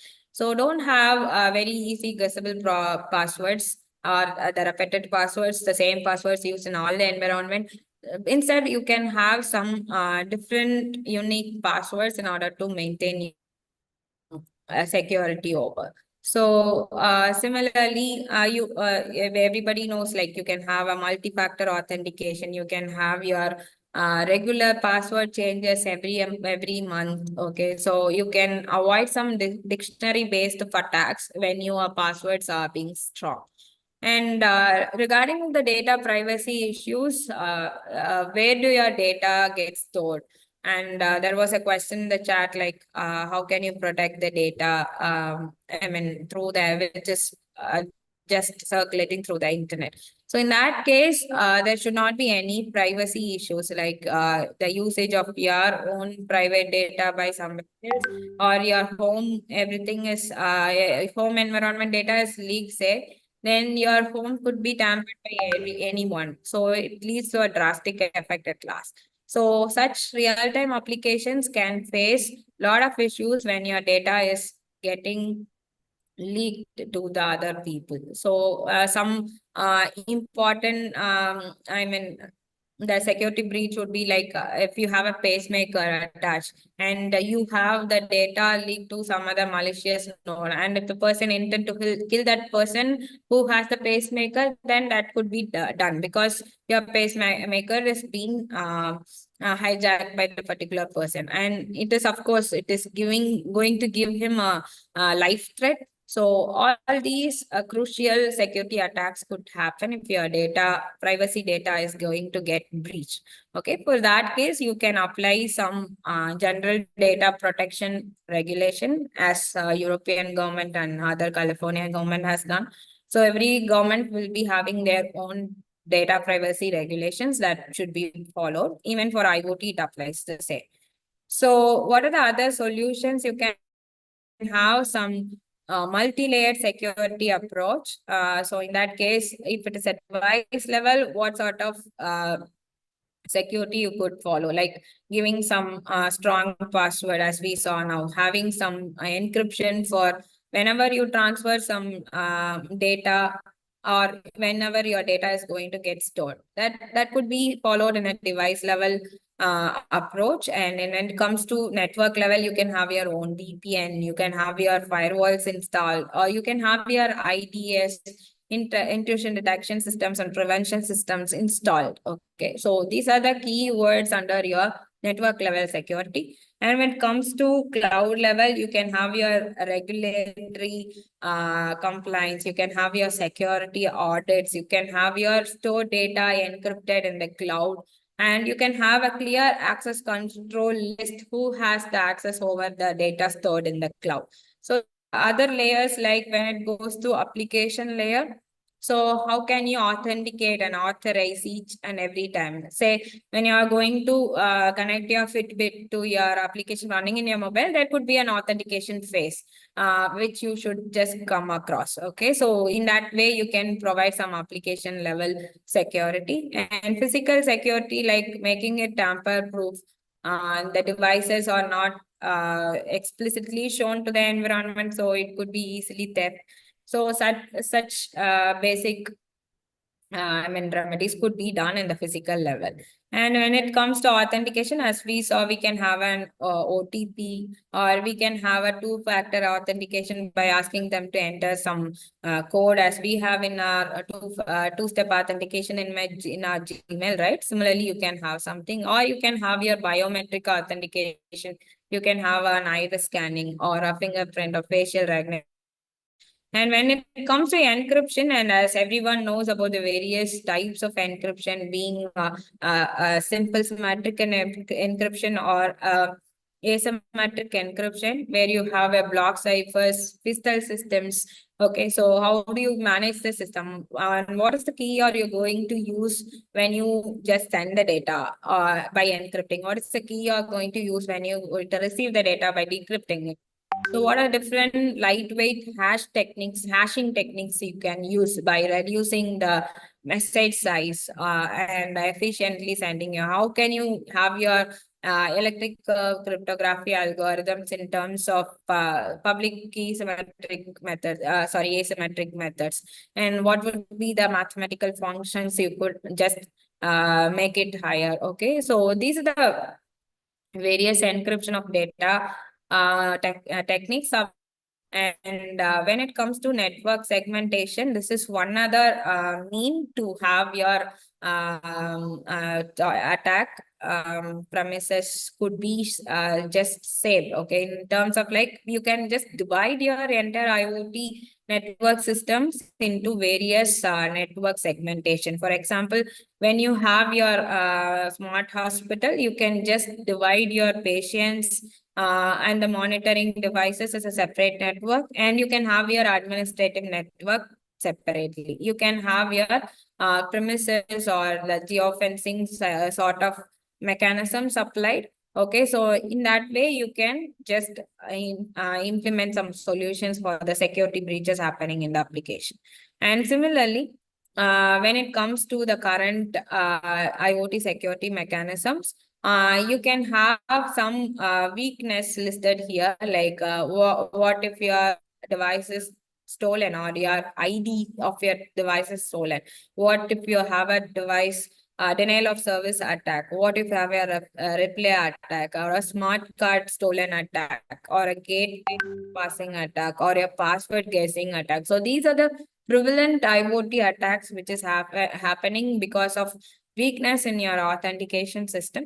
So you can evolve some crypto system, lot of hybrid crypto systems, as I was saying, like lightweight crypto systems are built nowadays in order to make this particular attack could be just stop using that. Okay, so you can have your attribute based encryption as well, which will minimize your power consumption. As the memory and the power are a high constraint, you can minimize that. And for sure, you have to implement a trust management system when it comes to, in terms of you have to maintain your confidentiality, integrity, and availability of your data. Trust management is very much required, and in the dynamic environment like IoV, like Internet of Vehicles, when the vehicles communicate with each other, that is, the things communicate with each other, there is no human intervention. So in that case, you should be maintaining a trust management system. We cannot trust every vehicle in a particular network. In that case, you have to devise some algorithms for the trust management, and you have to devise some protocols that should be followed by each and every vehicles in a particular traffic network. In that way, you could just enhance the security among the Internet of Vehicles. And the last would be like secure routing. And if you fail to do the secure routing, then you will be having these many attacks, as we saw already. These are in the network layer, so the same attack. So how could you prevent the prevent the attacks happening in the network layer? By ensuring that the data packets reach the destination without any tampering or malicious node is just breaching your data. So just as an example, like say if you want to set up an EV charging station, what are the security measures you should think on? So you have to have a personalized access given for the administrator as well as the user of the particular device, that by giving your password and username. Okay, so similar username, password, and you have to in fact have a secure password given, strong secure password. Next, you have to have a software firmware which updates frequently. Just now we saw, right? We should have your authentication better. We should have your software updated very frequently. The second thing, And third thing, like you should have some restricted access, like who is going to have the access control over your charging station. Then OCPP is like the charging stations which are available, so that it is a particular communication method which communicates with the particular charging station and the e-vehicle. Okay, so say I am nearby, 10 meters nearby, so you can come here and just get your vehicle charged. So such communication will be done by this OCPP. So through your message queuing, telemetry and transport protocol, as well as the web layer, that is HTTPS secured protocol. And you have to enable the OTA updates so that your system is updated every time. So in this way, you can just prevent the attacks when you set EV stations security. Similarly, for each and every type of application you are going to launch, you have to do a security study, and you have to take all the measures before implementation. And at last is that the future trends and what are the emerging technologies with IoT. So we have to develop a system, like you should have zero trust architecture, like you should be checking all the persons, all the devices, who is an insider or outsider of a network premise. In spite of that, you have to be checking everybody, having zero hope on all the devices connected. So that is one trend which is happening. The second is like you can have an edge computing security, as all the devices in the perception layer are called as edge devices. So those devices should be highly protected by encryption and the security boot or whatever the measures we have. And then the next is that enhancing your authentication, like giving your multi-factor authentication or the biometrics, or you can have some hardware-based security modules where you have a physically unclonable function, PUF. Such metrics could be implemented in your hardware layer for your authentication purpose. And the last is like quantum resistant cryptography. This is very evolving cryptography algorithms, because nowadays we have this quantum computing where it is easily breakable secured system with an AESA. So say 128-bit encryption is being done. So it is easy for a quantum computer to break that in a second. Okay, so the entire network will be breached then if the data is encrypted using that particular AES algorithm. Similarly, for each and every mathematical model, using the quantum computing, it is very easy to tamper a particular system, as the computing mechanisms and the methodologies as being very fast.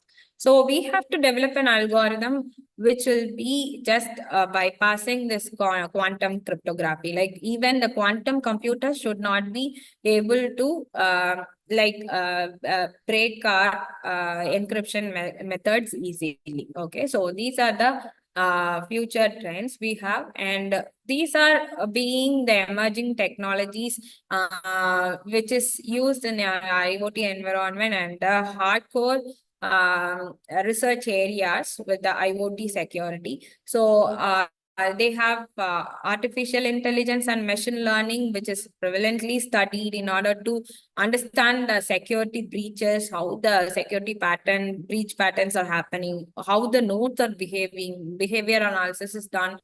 All these are done using various machine learning and deep learning mechanisms. May it be the neural network ways, or may it be some unsupervised algorithms.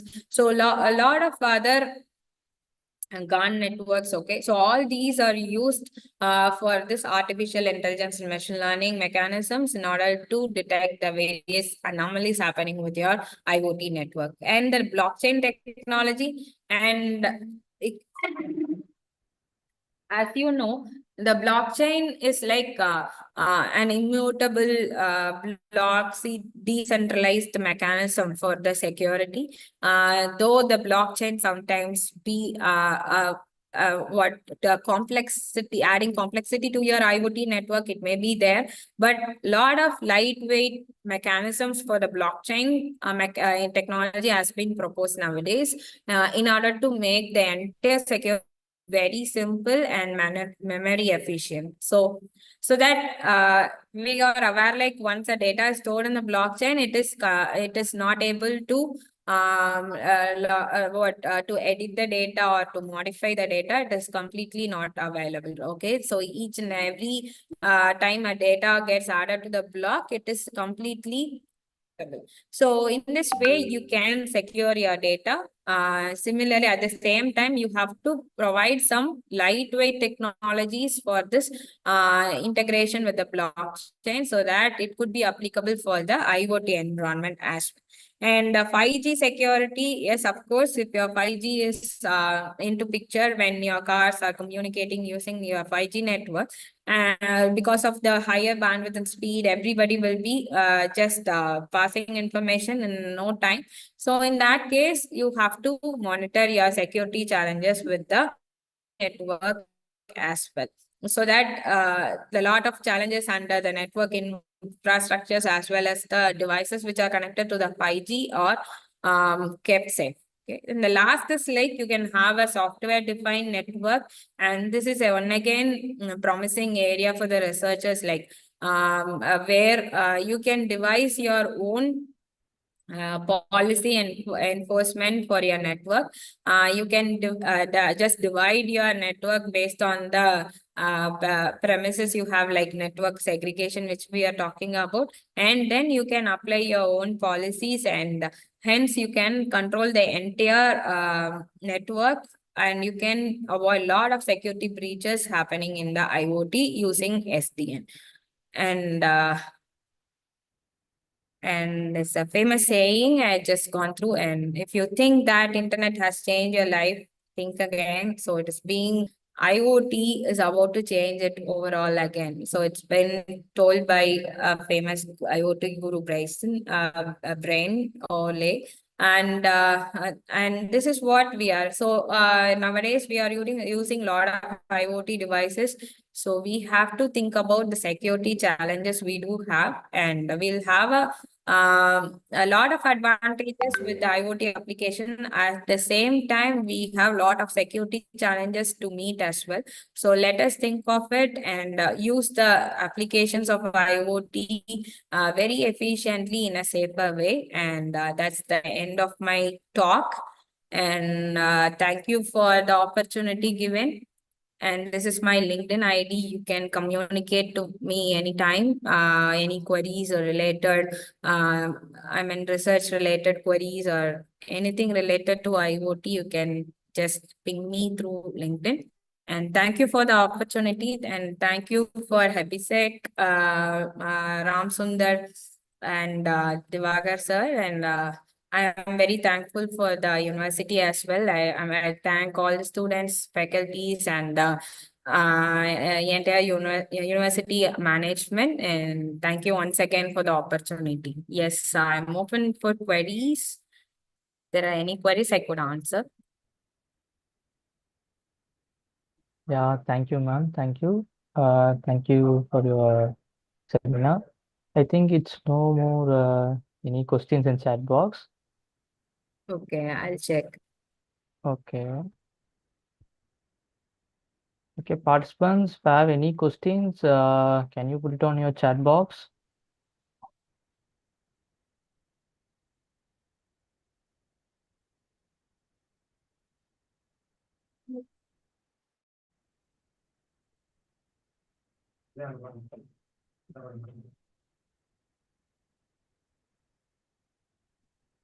Okay, I think no questions for participants. Okay, ma'am. Okay, okay then. Okay, and thank you, STEKOM I University. think there is a question from Kaila. Yeah.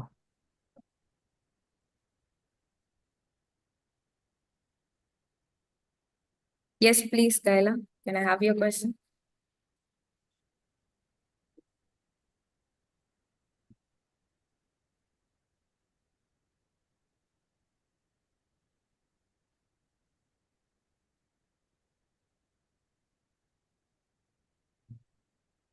Hi, Kaila. Can you have any questions?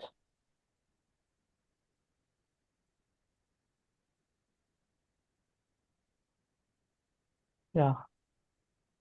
significant security challenges currently facing IoT, and what are some of the promising solutions to mitigate this list? Yes, Kaila. Can you explain how encryption and authentication mechanisms are being updated or developed to enhance the security devices, and what specific challenges arise in implementing these solutions? Yes. Yes, Kaila. So I think I could answer both of this question with my I mean the encryption and the authentication mechanisms, as we were discussing. It should be very strong as we do for the regular network devices. The devices will be having basic encryption mechanisms, like say you will be having symmetric mechanisms, like where you have AES, DES, the block ciphers, pistol ciphers working together. So when you have your asymmetric mechanism, say ECC and such algorithms into picture, RC5, and you have some hashing techniques like MD5 and other algorithms too. Similarly, such algorithms could be adapted for IoT, but the challenge is that your devices should be like having some memory constraint. You will be having very less memory when it comes in terms of the IoT devices. So you should be developing an algorithm such a way that the challenges that should be overcome are your security should be checked. So you should be checking your system for various attacks. Like we have seen the categorization of attacks, right? Say you are just developing an algorithm for a network layer, then your system should be prone to the network layer attacks. Okay, so in that way, it says that your system is like tamper-proof. The algorithm. You should be checking your algorithm in terms of memory as well as energy efficiency. So when you run your algorithm, how much time it takes and how much resource it consumes for the particular algorithm, it should be checked so that your algorithm is lightweight and it satisfies all these basic conditions, then your solution is good to go with. I think your question is answered. So you can check a lot of algorithms that is being used in IoT security in terms of encryption and authentication schemes. Again, in addition to the basic authentication mechanisms, like you can have your password and all, apart from that, you have a lot of other authentication systems available. One authentication system which is based on the physical layer security is what I was telling, which is prevalently used in the IoT network, like is physically unclonable functions, PUL. So that is used for authentication because you will be having a unique identifier, PUF, implemented in your device right from your production of the particular manufacture of the particular device.